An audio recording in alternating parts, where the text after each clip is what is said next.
आपके लिए मैंने आप सबकी डिमांड पे आज मैं जिनको बुलाऊंगा उनकी बहुत डिमांड है। पहले दिन से आप लोग बहुत डिमांड कर रहे थे और लगभग 6-7 साल से इन्होंने भी अपना करियर बनाया यूट्यूब के ऊपर, फाइट की, एकेडमिक चैलेंज भी रहे लाइफ में, एकेडमिक चैलेंज से ऊपर उठ के अपने आप को एक डिफरेंट वैल्यू दी और आज आप लोग को थोड़ा सा मोटिवेट करने, अपनी लाइफ के एक्सपीरियंस शेयर करने के लिए मैं एक ऐसे इंसान को बुलाऊंगा। देखो मैं एक चीज सच बोल दूं, जब आप लोग ने डिमांड की थी कि इनको बुलाओ उनको बुलाओ, मैं सिर्फ एक चीज के लिए बुला रहा हूं कि ये आके आपको सिर्फ 2 चीज यहां पे बताते हैं। एक चीज ये बताते हैं कि कितनी मेहनत करनी है लाइफ में और दूसरी ये बताते हैं कि एग्जाम में अगर सक्सेसफुल नहीं भी हुए, एक पेपर अच्छा नहीं हुआ तो भी लाइफ इससे बड़ी है। सिर्फ यही 2 चीज बताते हैं।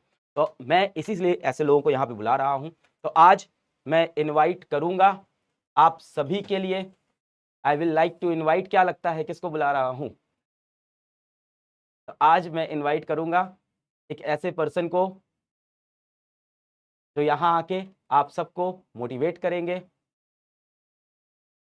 तो मैं बुलाना चाहता हूं one of my dear brother, Fukra Insaan known as Abhishek Malhan and Fukra Insaan. Hello hello hello, थोड़ा कैमरा जूम आउट करना पड़ेगा भाई। Hello everyone. आपके जब भाई आए थे तब भी हम लोग कैमरा जूम आउट करना पड़ा था। तो ऐसा लग रहा है मैं बहुत ऊपर हो गया। नहीं वो अलील आपके कैपिटल टी वाले चले गए हैं। तो ओह यस। मम्मी पापा दोनों की हाइट ज्यादा है? मम्मी की हाइट थोड़ी कम है, पापा की ज्यादा है। लाइक पापा इज 6 फीट, निश्चय 6'1", आई एम 6'2", तो घर में आप 6'2.5। सबसे लंबे। हाँ मैं सबसे बट सबसे पहले मैं सबको हैप्पी रिपब्लिक डे बोलना चाहता हूँ and I am glad so many students out there पढ़ाई करने आए हुए हैं एंड पढ़ाई लिखाई बहुत ज़रूरी है जीवन में एंड इसलिए सर ने हमें बोला कि आओ सबको मोटिवेट करो एंड मैंने बोला भाई ये मौका मैं मिस नहीं करना चाहता। इतने सारे लोग, इतने सारे बच्चे। और सर मुझे अब याद है मैंने 6-7 दिन पहले, आई थिंक आपको 4-5 दिन पहले हाँ कॉल किया था। नहीं सर आपको पहले मैसेज आया। पहले हाँ क्या हुआ? तो इनको मैंने मैसेज किया और ये सर का मेरे को मैसेज आया एंड मेरे को ऐसा लगा किसी फेक बंदे ने मुझे अलग सर बन के मैसेज कर दिया है और मैंने रिप्लाई नहीं किया। ठीक है, और मैंने सर को इंस्टाग्राम पे डीएम कर दिया कि सर ये आपका नंबर है या नहीं। तो सर ऑब्वियसली सर बिजी है तो सर ने डीएम नहीं देखा। फिर मेरे को किसी और बंदे का मैसेज आया कि अलग sir is trying to contact you. मैंने कहा वो रियल है? तो वो कहते हैं हाँ ये रियल है। फिर मैंने सर को मैसेज डाला, सर आप रियल हो? तो सर ने बोला हाँ। मैं कहा सर तब आई एम भी ये सो मान नहीं रहे थे, सॉरी। कह रहे थे इंस्टाग्राम पे रिप्लाई करो पहले। मैं कहा सर इंस्टा पे आप मुझे रिप्लाई करो ताकि मैं एक बार विश्वास हो जाए कि आप ही मुझे मैसेज करो। बिकॉज ऑब्वियसली सर मैं आपको बताऊं, मैं बहुत साल मतलब जब मेरी जर्नी चालू हुई थी तब से आपके मीम्स पे रिएक्ट कर रहा था एंड मुझे ऐसा मैंने आपको हमेशा टीच ऐसे पढ़ाते हुए देखा। फिर एक दिन आपने मुझे बोला कि भाई वाह यार, यहाँ हूँ मैं आपकी लाइफ पे हूँ। नहीं मतलब thank you so much I भाई। एम वेरी ग्लैड आपने मुझे अपॉर्चुनिटी दी। नहीं बहुत धन्यवाद, आप आए इन बच्चों के लिए आए यार, बहुत अच्छी चीज। क्या बोलने चाहेंगे? 10th के बच्चे हैं, 20-25 दिन बाद इनके बोर्ड एग्जाम्स हैं, यस क्या सर, बोलना चाहोगे आप? मुझे ऐसा लगता है देखो सबसे इंपॉर्टेंट चीज़ है लाइफ में वो है मेहनत करना। तुम मेहनत करते रहो, कभी मेहनत से मतलब पीछे मत भागना। मतलब मुझे ऐसा लगता है मैं भी लाइफ में मैंने बहुत मेहनत करी है एंड बहुत लोगों ने मेरे को ऐसे बोला कि शायद तेरे में टैलेंट नहीं है, तेरे में टैलेंट नहीं। मुझे लगता है कि टैलेंट से इंपॉर्टेंट है हार्ड वर्क। वाह भाई क्या बात बोली यार। और सर ये मतलब सच बात है, people can call me talented but they should always remember कि I will be the hardest worker in the room. तो ये मैं सबको समझाना चाहता हूँ कि जितने भी 9-10th के बच्चे, 11-12th के बच्चे हैं, वो हार्ड वर्क से भाई पीछे मत हटो। क्योंकि हम अपना 100% देते हैं और ऐसा होता है सर कि बहुत बार हम अपना 100% देते हैं बट वी फेल। बहुत मेरे साथ भी बहुत बार लाइफ में हुआ कि मैंने अपना 100% दिया एंड मुझे लगता है कि अब तो भाई I am gonna pass with flying colours and मैं फेल हो गया एंड मुझे ऐसा लगता है कि और उस टाइम अब दिल तो आगे क्या टूटता है करूं। भाई। सर दिल टूटता है बट उसका मतलब मुझे ऐसा मतलब मेरे को ऐसा लगता है कि जितने भी सब है we should believe in God and एक पॉजिटिव ऑरा अपने अराउंड हमेशा होना चाहिए कि भाई अगर ये पॉजिटिविटी है, अगर मैंने अपने बेस्ट दिया एंड मेरे बेस्ट देने के बाद भी मैं फेल हो गया तो कोई दिक्कत नहीं है। भगवान ने सही में कुछ ना कुछ अच्छा और लिखा होगा and we have to go on the other opportunity. Right, वो बहुत जरूरी है। मतलब मैं आपको एक छोटी सी स्टोरी सुनाऊंगा। बिल्कुल बिल्कुल। मैं जब 12th में था तो मेरे को पढ़ने का बहुत शौक था and I have always been like कि अगर मैं क्लास में पढ़ रहा हूँ आई वांट टू टॉप, मुझे फर्स्ट आना है। तो मैं पढ़ा बहुत ज़्यादा, मैंने मेहनत करी। 12th में मेरे अकाउंट्स में 99 आए, मेरे मैथ्स में 96 आए, जबकि मैथ्स में हाँ, 96? और मैथ्स उस साल सर सबसे टफ पेपर था।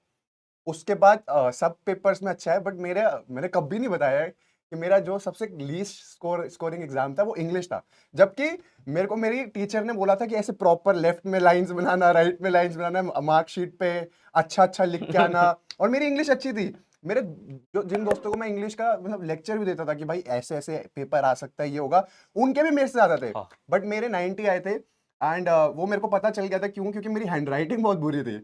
तो एक इंग्लिश में वो कहते हैं कि हैंड राइटिंग अच्छी होनी जरूरी है, बट वो ऐसी बातें वहां चल रही थी, बट मैंने कहा चलो ठीक है, मे भी मैंने कुछ गलत आंसर्स करे होंगे, जो भी है। तो बोर्ड हो गया, मेरी टोटल परसेंटेज बनी 95 ट्वेल्थ में। एंड मेरा सपना SRCC एसआरसीसी जाना है भाई, इसको तो एसआरसीसी जाना है। और अब एसआरसीसी गया, नहीं मिला। क्योंकि एसआरसीसी में तो 97 98 ऐसी परसेंटेजेस चाहिए थे, अब मेरे आगे 95। अब मैं बहुत मतलब मैं बहुत परेशान, मैंने मम्मी पापा को बोल रखा था, मम्मी पापा मैं एसआरसीसी जाऊंगा, एसआरसीसी SRCC के लिए जाऊंगा। 99 98 97 98 तो सर 98 मिनिमम है। राइट। एंड मैं बहुत सर बहुत डिप्रेस हो गया था।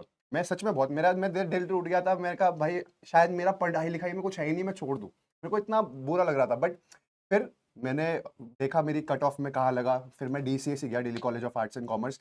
वहाँ 95% थी, तो कट ऑफ थी। बट वहां पर भी अब एक प्रॉब्लम हो गई, उनकी कैपेसिटी थी लाइक 25 के दो लाइक बैचेस को पढ़ाने की। एंड बिकॉज 95% कट ऑफ पे इतने सारे लोग थे, तो मेरे वो 95 लाइक कट ऑफ पे 300 बच्चे वहां पर रजिस्टर हुए। तो हमारी क्लासेस ऑडिटोरियम में होने लग गई। अब ऑडिटोरियम में क्लासेस हो रही थी, एंड पीछे आई स्वेयर टू गॉड ऐसे ऐसे बच्चे थे, मतलब उनको देख के मैं कहता कोई स्मोक कर रहा है, कुछ कर रहा है, मतलब क्लास में ऐसे छुप छुप के। तो मेरा तो बहुत दिल टूट गया था, मुझे लगा मेरा पढ़ाई लिखाई में कुछ नहीं है। बट फिर मैंने एक माइंडसेट बनाया कि शायद मुझे यहाँ से हार नहीं माननी। एंड अगर मैं यहाँ पर नहीं मेरा कुछ बन रहा है, तो I should try something else. क्योंकि सर सबके लिए पढ़ाई नहीं लिखी होती लाइफ बहुत में। अच्छी बात, बिल्कुल बताइए ये बात, बिल्कुल बताइए। ये मुझे ऐसा लगता है कि सबके लिए ऐसा नहीं होता कि अगर मैं मतलब पढ़ाई ही सब कुछ है, नहीं। मतलब पढ़ाई बहुत इंपॉर्टेंट है। And I always say that कि इफ अगर आप पढ़ाई लिखाई कर रहे हो, तो 10 लोगों में आप अलग से दिख जाओगे कि भाई ये पढ़ा लिखा आदमी पर है। देखो ये सारी चीजें ये बोल रहे हैं 95% ट्वेल्थ में लाने के बाद। बट सर उस वक्त एक ड्रीम था ना मेरा, राइट कि मेरे को एसआरसी से जाना है। राइट। बट फिर उसके बाद मैंने हार नहीं मानी, एंड आई डिसाइडेड कि भाई मैं यहाँ से बिजनेस स्टार्ट करूंगा। एंड मैंने अपने कॉलेज में ही बिजनेस चालू कर दिया। कॉलेज में ही? कॉलेज में। वाह भाई। एंड देन मैंने एफएमसीजी प्रोडक्ट्स का बिजनेस करा। हम 19-20 डिटर्जेंट्स साल बनाते में? थे सर, 20 साल? 19 साल में। अरे यार। एफएमसीजी प्रोडक्ट्स मैंने toilet cleaners, glass cleaners, floor cleaner, hand wash, ऐसे फ्लोर, ये फ्लोर क्लीनर, ये सारे एफएमसीजी जो प्रोडक्ट्स थे, इसका पूरा काम शुरू करा था। मिस्टर बॉन्ड के नाम से हमारी मिस्टर कंपनी भी बॉन्ड, थी। हाँ। And we were doing really good. हमने पहले साल में 6 करोड़ का टर्नओवर करा ओ था। भाई साहब। क्योंकि वो हमें पता चल गया था कैसे बेचना है, क्या करना है। मैं मेहनत करता गया। फिर कोविड का टाइम आया, बिजनेस थोड़ा कम होने लगा, चीजें कोविड के टाइम कैसी थी। राइट। तो तब मुझे लगा कि शायद मेरे लिए भगवान ने इससे भी अच्छा कुछ लिखा हुआ है। तो मैंने उस थोड़ा टाइम भी सा दुख हुआ था, अचानक से कोविड आया, सर सब कुछ। कोविड आने पे मेरे हिसाब से तो सारे बिजनेसमैन थोड़े Right. परेशान ही थे, सबका Right. लाइफ ठीक हुआ था। Right. बट प्रॉब्लम क्या था मेरे को ना, ये था कि हार्ड वर्क करो। वो मैं यहाँ सबको बोल रहा हूँ कि भाई देखो, मेरे को मेरी लाइफ स्टोरी लगती है कि हार्ड वर्क पे बेस्ड है। मुझे ऐसा लगता है कि आप हार्ड वर्क करते रहो। मैंने फिर वहां से वो क्विट करा। मतलब बिजनेस मेरा ऑब्वियसली चल रहा था, मैंने ऐसा नहीं करा कि एकदम से मैंने शिफ्ट कर लिया। मैंने बिजनेस करता रहा। And then I started YouTube. मैंने कंटेंट क्रिएशन भी चालू कर दिया, यूट्यूब वीडियोस बनाने लगा। एंड बाय गॉड्स ग्रेस सब अच्छा होने लगा। And then I did reality shows, wow. सब अच्छा हुआ। अब बट अभी भी मुझे ऐसा लगता है कि I have to do something more bigger, और अच्छे मेरे को अपने लाइफ गोल्स रखने हैं। एंड मैं फिर कंपनी हमने चालू करी अपनी ब्रांड की। फिर अब और चीजें हम फिगर आउट करते हैं क्या करना चाहिए। तो इससे मतलब पूरी लाइफ स्टोरी से मैं लोगों को ये बताना चाहता हूँ कि believe in God, keep working hard, do not quit. And कभी भी अपना माइंडसेट मत शिफ्ट करो कि भाई अगर ये मैंने पढ़ाई में फेल हो गया तो मेरी लाइफ खत्म हो गई। नहीं, ये तो शुरुआत हुई है। राइट। अगर आप पढ़ाई कर रहे हो, पढ़ाई में आप, अब मैं तो चाहता हूँ देखो सब मेहनत करो, अपना बेस्ट दो। तुम्हारे बहुत अच्छे मार्क्स है, सबको वो मिले, जितने लोग देख रहे हैं सबको वो मिले जो वो चाहते हैं लाइफ में। बट अगर नहीं मिलता तो वो डिप्रेस नहीं होना। राइट। भगवान ने सब कुछ आपके लिए अच्छा लिखा हुआ है। आपको जो पसंद है उस मार्ग पे बस मेहनत करते रहो, एंड जस्ट डोंट क्विट। देखो भाई क्या बता रहा है, 95% आए, उसके बाद भी ड्रीम कॉलेज नहीं मिला। फिर एक ऐसा कॉलेज मिला जहाँ पे भी प्रॉब्लम हुई, फिर वहाँ पे गया, वहाँ पे थोड़ा सा डिप्रेस हुआ। उसके बाद भाई ने एक बिजनेस स्टार्ट किया, फिर कोविड आया, वो बिजनेस भी कोविड के अंदर प्रॉब्लमेटिक हुआ। फिर भाई ने यूट्यूब पे वीडियो बनाया। फिर उसके बाद पर आप देखो, मतलब एक बार 12th में मेहनत की, वहाँ पे वो रिजल्ट नहीं मिला। उसके बाद कॉलेज गए, वहां पे वो रिजल्ट नहीं मिला, बिजनेस किया, वहां पे वो रिजल्ट नहीं मिला। अगर मैं समराइज करूं तो 3 बार रिजल्ट नहीं मिले जो ये चाह रहे थे, चौथी बार भगवान ने रिजल्ट दिया। पर अगर ये 3 बार में हार मान के बैठ जाता भाई कि मैं जब जब मेहनत करता हूं कुछ बनता नहीं है जिंदगी में, तो आज ये यहाँ खड़े नहीं होते, आज जिंदगी में ये कर नहीं रहे होते। बिल्कुल। एंड मैं सबको फिर से यही बोलना चाहूंगा कि मेहनत करते रहो, मेहनत करते रहो, पढ़ाई लिखाई करो, अपने गुरुओं पे भरोसा रखो, जो वो पढ़ा रहे हैं अच्छे से आप उसको पढ़ो, बार बार रिवाइज करो एंड मेहनत करते रहो, but make sure you don't quit. और जिस भी गुरु से पढ़ रहे हो, सिर्फ मुझसे नहीं। जिस भी गुरु से पढ़ रहे हो Right. भाई, मैं ये नहीं कह रहा कि सिर्फ सर Right. से पढ़ो, जिससे जिससे भी। भी आप पढ़ाई कर रहे हो, आप बस अपने गुरुओं पे भरोसा रखो, अपने भगवान पे भरोसा रखो, मेहनत करते रहो, अच्छी चीजें करो, और आपको लाइफ में जो चाहिए वो आपको 101% नहीं 201% मिलेगा। एंड बिलीव मी, सिर्फ पढ़ाई ही एक आखिरी रास्ता नहीं है, आपके लिए बहुत अलग अलग चीजें भी लिखी होंगी भगवान ने, वो आपको धीरे धीरे पता चलेगा। But just whatever you are doing, give your best, do not quit, give your best.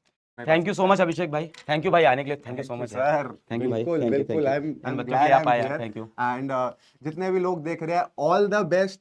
9-10 के पढ़ाई लिखाई चक्के, वो क्या था, चकदे फटे चकदे फटे, नपदे किल्ली, और पढ़ाई करना, मस्ती करना, अच्छे मार्क्स लाना। मेरा मन नहीं कर रहा यहाँ से जाने का क्योंकि आपकी लाइफ पे हुआ है, but love you all and happy Republic Day and all the best. Kill it. Thank you, love you भाई, thank you so much sir, thank you so thank you, much. Thank you.